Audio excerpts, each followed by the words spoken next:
Alright, another year is officially behind us. Hope you all had a very fun, safe, and happy new year. Also, with the holiday season officially ended, all of the Christmas decorations are put away, which allows me to go back to my original filming location. But with the new year now upon us, it's time for me to dress my best and give you guys my favorite video to make every year. That's right, it's my top 10 favorite movies of 2024. Before we get started though, once again, just gotta make some quick points for you guys. Number one, I did not see every movie that got released this year. There were a couple movies like Anora and The Substance that just kind of slid under my radar, so I didn't get a chance to see those movies. There were other movies that got a limited release like The Brutalist, didn't get a wide release at any theaters near me, so I didn't get to check out that one. That's just reality. As hard as I might try to see every movie worth watching, I just don't always get around to it. Also, these will not be full-on reviews of each of these movies. If you want to see my full reviews, I have those available on my channel. These will just be quick points why I love these movies, why they made this list. And the third, final, and most important point I want to make, all film is subjective. My list is not the right list. You may disagree with me at one point or another, and that's fine.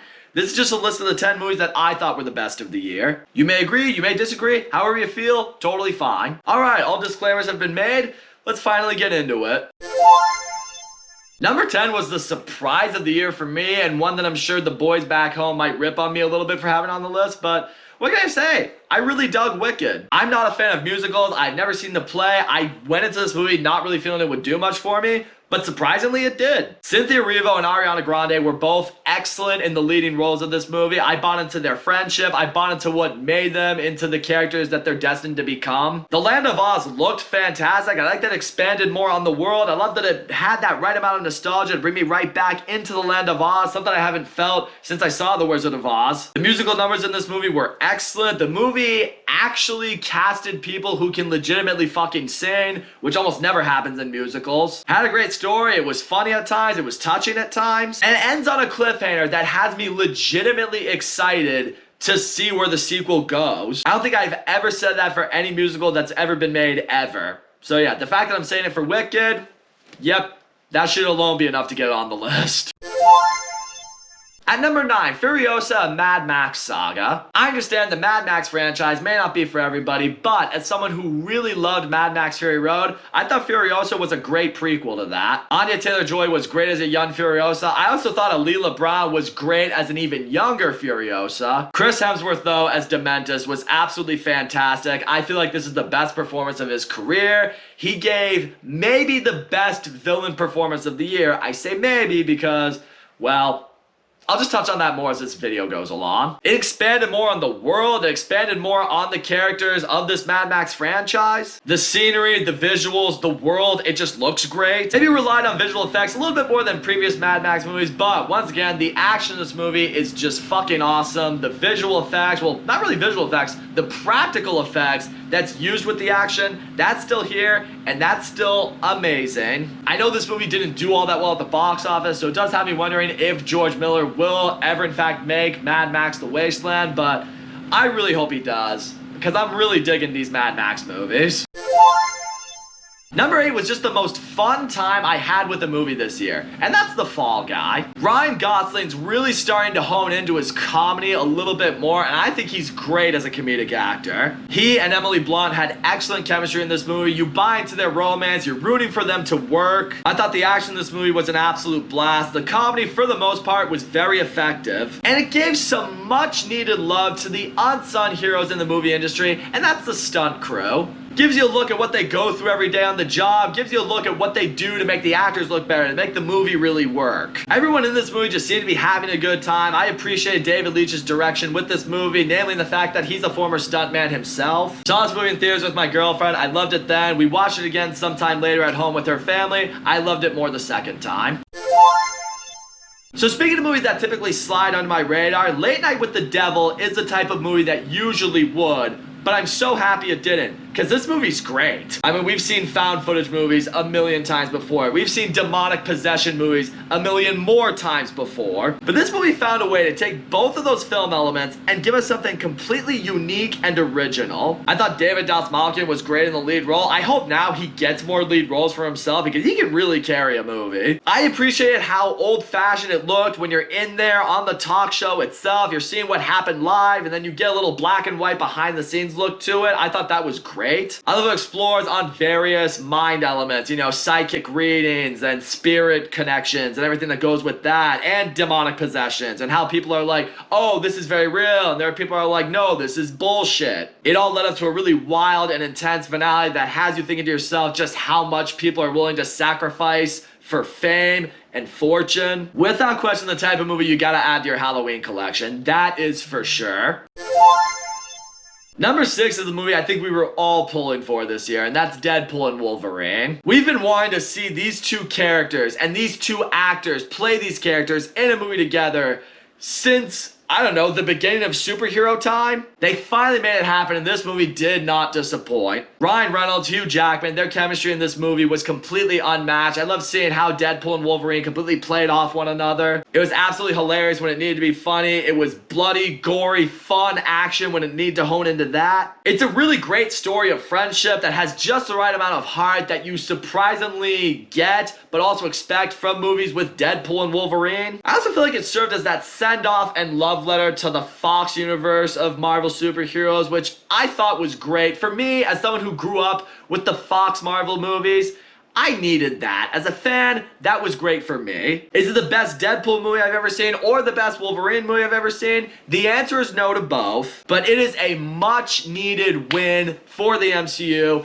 and it gives me that hope that when they listen to the fans and they really commit to a project, they can still deliver.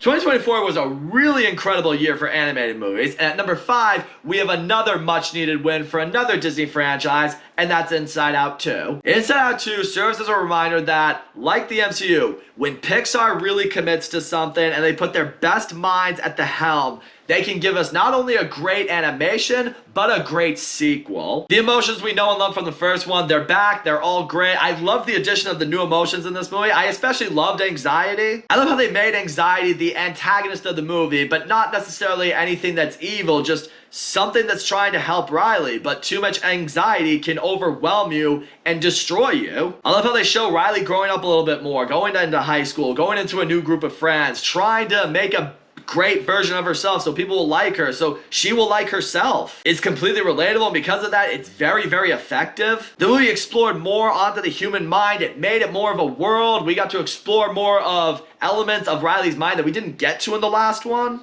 This really makes me feel that if they play their cards right, Inside Out could be the next Toy Story-ish sort of series of movies in Pixar, where we get a new one every 10 years, and in that one, Riley continues to grow up and will explore more on her mind. She'll develop new emotions as life goes on, because we all experience new emotions as we get older. Didn't have a lot of hope going into this one, but I'm so happy it ended up being what it was. Number 4 was without question the most emotionally impacting movie I saw all year, and that's The Wild Robot. The animation was gorgeous. I love seeing this character, Roz, just wind up in the wilderness and learning what it's like to be a part of the animals, a part of this forest. But more than that, she's given this task. She finds this orphaned little baby goose and has to raise it to be ready for life on its own. It's an incredibly beautiful and just touching story that anyone who's ever had a parent, or especially any parent that's ever had a kid, is going to relate to and is going to be hit right in the feels by. And that's what I'll say for myself right there. I do believe this is a movie that I think I will fall in love with even more once I have kids and my kids start growing up and I have to let them go a little bit. I feel like that's when I will connect to this movie even more, and it will hit me on an even bigger level than it already has. The movie also had a very surprising amount of very effective and pretty morbid humor at its arsenal, and I fucking love that. You can squeeze in some dark humor into a kid's movie, I am gonna be on your side completely. By far and away, DreamWorks Animation's best movie in a really long time. Some people might be surprised. I may even get a little bit of backlash for having this animated movie ranked above the others. I'll be honest, I flip-flop those three between each other quite a few times. But speaking for myself, as of right now, Transformers 1 just really hit me home. Guys, I love Transformers. I grew up with Transformers. This franchise, it really means a lot to me. And this is the first Transformers movie I can legitimately look at people and say, is a really great movie in itself. I loved the voice acting all across the board. I thought everyone honed into their characters very, very well. I love seeing this really tragic story of Optimus Prime and Megatron go from best friends to becoming mortal enemies. How they both, in their case, rise and fall to become the leaders that we know them for. I thought their storyline to becoming what we know them for, I thought it was executed perfectly. The animation I thought was beautiful. I love the way Cybertron looked in this movie. The action and the fight scenes, just all of that's in this movie is some of the best I've seen in a long time in an animated movie anyway. Has the right amount of Easter eggs and nostalgia for fans like me to get extremely excited about, and it has enough going for it with its humor and its heart and its surprisingly dark storyline to get regular everyday moviegoers on board with it. This is sadly another movie that didn't do all that well at the box office, but I really am hoping and praying we get a sequel to this movie because I really, really, really want to see where else they could go next. I really think this could be something really special.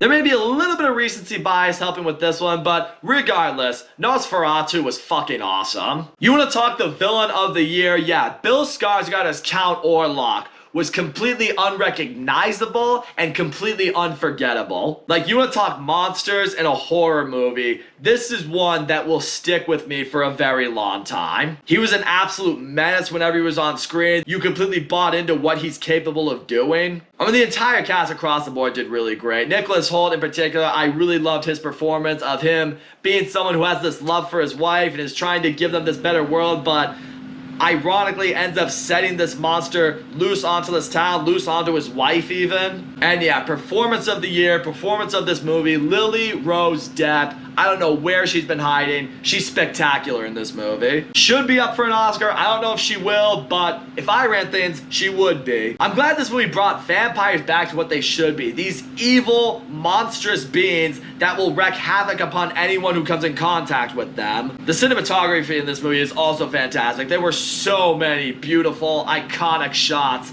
in this movie that are just among the best I saw all year. This movie is haunting, disturbing, chilling, in some ways seductive even. If he hasn't already, Robert Eggers has officially joined the ranks of giants, my friends. Whatever he releases going forward, I am there for it.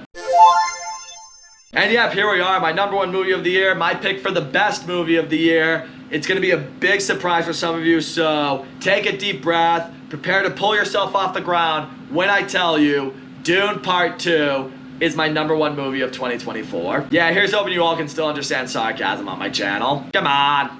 Was it ever going to be anything different? Dune Part 2 is legitimately one of the best sequels I've ever seen. It's one of the best sci-fi movies I have ever seen. Timothée Chalamet as Paul Atreides may not be his best performance in a movie ever, but I do believe this is the best character he's ever played, and this is his character. I legitimately don't think anyone could play Paul Atreides as well as he has. Seeing the growth in his character, seeing him become the leader, the messiah that these people want him to be. But the entire cast across the board was fantastic. Zendaya, Rebecca Ferguson, Austin Butler, Javier Bardem. There was not a false note everywhere. Everyone completely honed into these characters and made them their own. I mean, what I said about Timothée Chalamet, I could make that case about everybody in this movie. Denis Villeneuve is such a master behind the camera when it comes to sci-fi. This movie looks absolutely spectacular. I mean, there are some shots and some scenes in this movie. My jaw was literally on the floor. Had unbelievable action, had great fight scenes that didn't even need to rely on music to feel the gravity from them. Visually, it's one of the most breathtaking movies I can remember. Just how certain planets appeared, how certain civilizations looked. The world and the universe that has been built with Dune is going to be influential. The musical score in this movie is one of the best I've ever heard. Yeah, the final theme you hear at the end of Dune Part 2, I listen to that in my car on my ride home from work almost daily. Serves as a perfect companion piece to the first Dune, and I am so fucking excited for where Dune Messiah is gonna go from here. I told all my friends who I saw this movie with, if Denis Villeneuve nails Dune Messiah and we get this great trilogy of Dune movies, this could legitimately go down as not only one of the best movie trilogies ever, but one of the most influential ones. Like, I'm talking on the same level as the original Star Wars and Lord of the Rings. Yep, I said it. And guys, like this, I saw Dune Part 2 early on in the year. I think I remember this movie came out in March. And ever since then, all I could think about was this movie. And the fact that no movie I saw this year was ever able to quite usurp it and make me feel something from a movie in the way this movie did. Dune Part 2 has got to be my pick for the best movie of 2024. And there it is, guys. That is my list for the top 10 best movies of 2024. I really hope you enjoyed my list. Now I leave it over to you guys. Don't forget to leave a comment. Let me know your thoughts on my list, whether you agree or disagree. But more importantly, tell me what were your favorite movies of the year. And also, yes, be on the lookout. I will be making a top 10 worst list of 2024 soon. So that video is coming next. Stay tuned for that. But for now, that's all I gotta say, guys. Thank you so much for watching my video. Thank you once again for a great year. Thanks for sticking by me. Thanks for tuning into my videos. In addition to your comments of your favorite movies of the year, also, don't forget to leave a like and subscribe. And I will see you all next time.